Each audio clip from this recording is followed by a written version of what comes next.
கர்த்தரை நான் எப்பொழுதும் எனக்கு முன்பாக வைத்திருக்கிறேன்.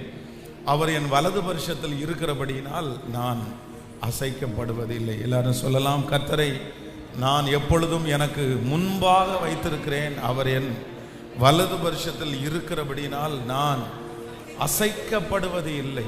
அப்போ நம்முடைய ஆண்டவரை வேதம் சொல்கிறது, நான் என் முன்பாக கர்த்தரை வைத்திருக்கிறேன். அப்போ ஆண்டவருடைய பிள்ளையினுடைய வாழ்க்கையிலே நம்முடைய முன்னாடி நம்ம வச்சிருக்கிறதை குறித்த ஒரு பெரிய ஞானம் நமக்கு தேவை. நம்ம முன்னாடி என்ன வச்சிருக்கிறோம், நம்ம முன்னாடி யாரை வச்சிருக்கிறோம், அது ரொம்ப ரொம்ப அவசியமான ஒன்று. நம்ம என்ன நமக்கு முன்னாடி வச்சிருக்கிறோமோ அதை நோக்கி தான் நம்ம வாழ்க்கை பிரயாணப்படும். அதை நோக்கி தான் நம்ம நல்லா இருக்கிறதும் நம்ம கஷ்டப்படுறதும் அதில் தான் நமக்கு அடங்கி இருக்கிறது.